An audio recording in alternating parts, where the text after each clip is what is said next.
Nah itu memang proses hukum. Makanya IPW itu bilang begini, sama Pak Kapolri, waktu Pak Kapolri potong kepala, gitu kan, ada TR yang nakal ya potong kepala. Saya bilang, katanya kalau itu bukan lagi potong kepala, di jus juga katanya. Pelanggaran yang paling banyak itu dan menjadi gunung es itu reserse, karena itu wilayah kewenangan yang tertutup. Dan kita harus yakin juga ya bahwa orang-orang yang telah disumpah dalam jabatan-jabatan profesi, dokter forensik ya, harusnya penyidik ini profesi ini ya, itu menjalankan ketentuan sesuai hukum dan sumpahnya, tidak boleh dibelok-belokin. Kalau dibelok-belokin dia itu penjahat, tidak pantas berada dalam garis penegakan hukum.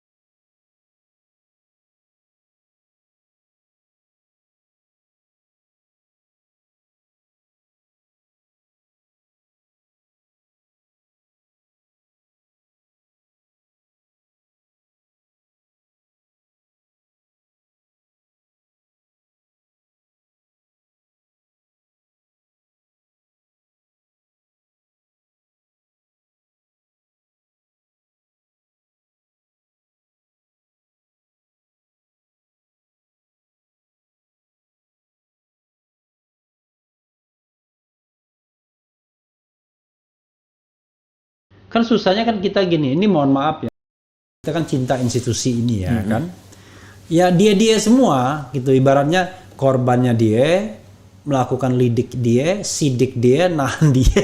Itu dia. Kadang-kadang kita kalau dalam jadi begitu sampai ke pengadilan kan cuma dapat limpahannya doang. Iya, berkas aja. Berkas doang. Dan sudah tidak bisa bergerak kemana-mana, apalagi hakim yang kemudian textbook ya, dan tidak punya progresif berpikir ya. Bukan mendasarkan pada first keadilan, tapi yang penting hukumnya dulu. Iya, kalau pakai hukumnya dulu, hukum yang nggak benar bisa juga. Iya, jadi, nah itulah termasuk salah satunya ya. Sementara yang mati sudah dilabel sebagai, jangan terlalu jauh ininya. Oh iya. Sementara nanti nggak kedengeran. Ya, sementara yang mati udah dilabel sebagai penjahat. Iya. Untung alam ini menuntun sedemikian rupa ya. Melalui ibunya dan bapaknya, keluarganya berjuang membuka petinya. Itu adalah awal yang baik ya. Dan orang akhirnya tahu semua kan kondisi ya kan. RH Channel nggak mau menyebarkan foto itu karena saya tahu itu nggak etis ya kan. Cuman saya hanya menceritakan secara verbal saja. Dan itu sudah beredar kok. Iya, walaupun sudah beredar, saya udah bilang kita jangan amplifikasi itu fotonya. Kekerasannya. Iya, tapi kita hanya lihat ininya saja, lihat ceritanya atau lihat gambarnya. Saya ingin coba kita melihat bagaimana pendapat masyarakat yang barangkali bisa dijawab oleh IPW ya. Karena penting juga nih, coba kita lihat ya. Sebelum otopsi ulang, kita harus melihat otopsi Polda Metro Jaya terlebih dahulu. Apakah cocok atau tidak harus dilihat oleh kuasa hukum Brigpol J sebelum dilakukan otopsi kedua. Maksudnya apa ini? Jadi gini, otopsi pertama ya? Maksudnya soal transparansi ya. Jadi kuasa hukum bisa melihat hasil otopsi yang pertama, itu tidak bisa. Karena itu dokumen tertutup ya. Hanya bisa nanti dibuka di persidangan. Ya. Jadi ya singkirkan itulah ya. Masuk otopsi kedua aja. Ketika otopsi kedua, siapa saja yang harus hadir di situ? Kan di situ pasti polisi, pihak kemudian pihak keluarga diminta persetujuan. Tapi nggak boleh lihat. Otopsi enggak. Itu wilayah juga, proses pro justisia itu tidak boleh ada yang terlibat ya. Itulah persoalannya. Nah itu memang proses hukum. Makanya IPW itu bilang begini, sama Pak Kapolri, waktu Pak Kapolri potong kepala, gitu kan, ada TR yang nakal ya potong kepala. Saya bilang, katanya kalau itu bukan lagi potong kepala, di jus juga katanya. Pelanggaran yang paling banyak itu dan menjadi gunung es itu reserse. Karena itu wilayah kewenangan yang tertutup. Tidak ada kontrol. Tidak bisa diakses, tidak ada kontrol.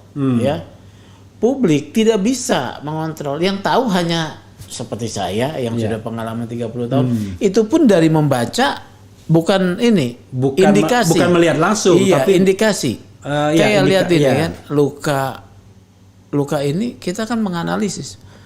Itu luka dilakukan dengan jarak dekat, kemudian ada tembakan berarti dieksekusi. Iya. Gitu pendapat. Iya. Tapi pendapat tuh based on experience, kan? Bahkan expertise juga. Oke. Gitu loh. Jadi begitu maksudnya. Jadi nggak lalu bisa. Autopsi kedua buat apa kalau seandainya tidak ada? Penting dong. Enggak, maksudnya kalau tidak ada sebuah mekanisme yang memungkinkan trusted, dipercaya. Makanya penting dari perguruan tinggi, Bos. Oke. Dan kita harus yakin juga ya bahwa orang-orang yang telah disumpah dalam jabatan-jabatan profesi, dokter forensik ya, harusnya penyidik ini profesi ini ya, itu menjalankan ketentuan sesuai hukum dan sumpahnya.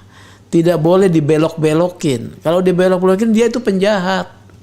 Tidak pantas berada dalam garis penegakan hukum. Tapi dalam beberapa hal kadang-kadang itu yang jadi masalah kan? Itu makanya ada SOP perkap Polri yang begitu ketat. Sekarang misalnya kita ya waktu dalam sidang Habib Bahar masih dipermasalahkan lagi kan?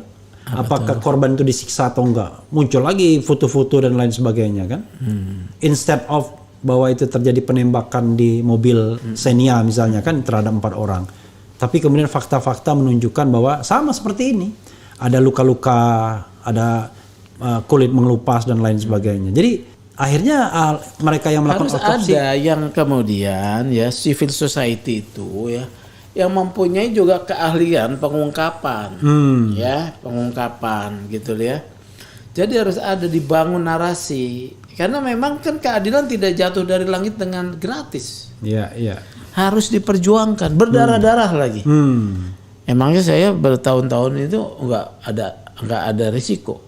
Ada risiko. Yeah. Saya udah masuk loh, Poso, Papua, Aceh. Dalam profesi saya nih, gratis lagi kerjaan tuh. Iya, tapi memang orang seperti Bro Sugeng harus ada. Kalau enggak, dulu saya ingat betul bagaimana Neta Espane kadang-kadang memberikan perspektif ya. Saya ingat betul dia menulis ada 7 kejanggalan dalam kasus KM50. Itu sempat saya bahas juga. Banyak yang nonton itu. Jadi memang kadang-kadang dengan pengalaman, dengan rasionalitas ya dan kan, juga informasi, kekuatan informasi yang dia miliki ya. Bang Neta itu kelebihannya informasinya cepat. Saya belum memiliki kapasitas seperti beliau. Jadi orang belum tahu dia sudah tahu. Iya, jadi dan kadang-kadang memang dia mengungkapkan yang begitu-begitu. Jadi begini, weruh sak turunge winarah. Apa jenenge? Jadi apa artinya? Tahu sebelum ada faktanya. Oke. Weruh sak turunge winarah. Dengan membaca indikasi. Iya. Nah, dengan membaca arah angin. Iya, kalau kata saya, tapi kalau Bang Neta informasinya ya. Iya. Kalau saya belum punya informasi lah. Ya. Oke, kita baca lagi ya. Nih, banyak sekali mereka yang antusias sekali kan. Lihat ada yang tanya juga, ngapain tuh istri Pak Irjen minta LPSK? Kan banyak polisi yang bisa dikerahkan untuk menjaga dia. Ini ada yang nanya begitu. Emang iya. Karena yang di LPSK yang menjaga melindungi juga polisi. Iya kan. Oke.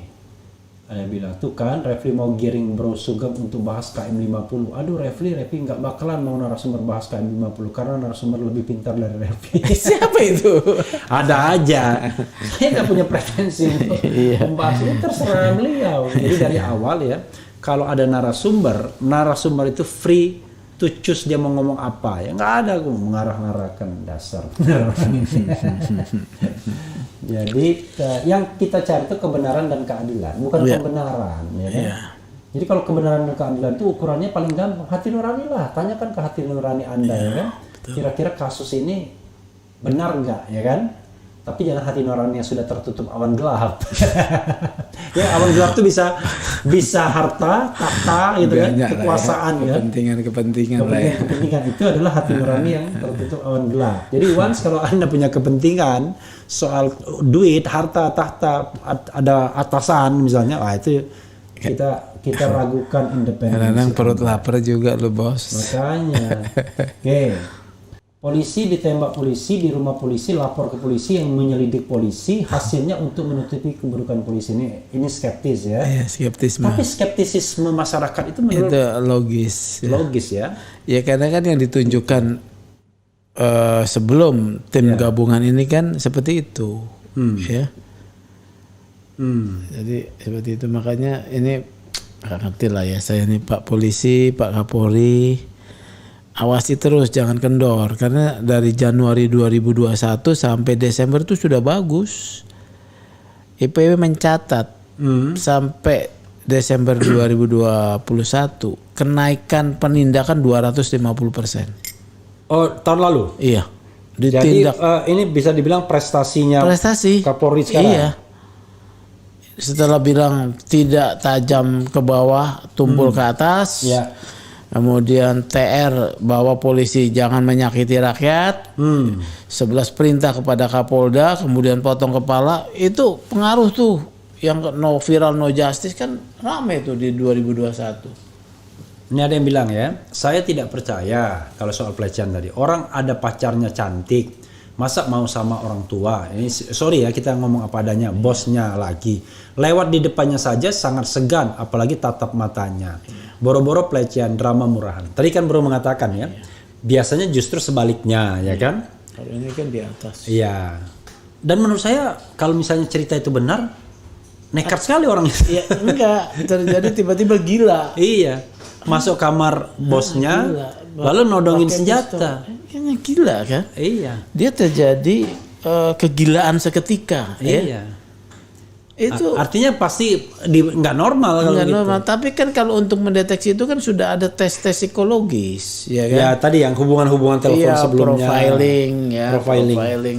Apakah dia dalam keadaan stres, dalam keadaan yang bagaimana tidak bahagia gitu-gitu ya. Iya, banyak lah penjelasannya. Jadi Tapi kadang-kadang orang tidak bahagia pun nggak sampai gilanya kayak begitu. enggak. Atasannya loh. Atasannya masuk ke Yang kamar sudah nodong. Iya, yang sudah dianggap ibunya. It doesn't make sense gitu loh. Nggak make sense. Iya, gitu loh. Nggak masuk akal gitu. Nggak masuk akal. Gitu ya. Sehat, ya. Gitu.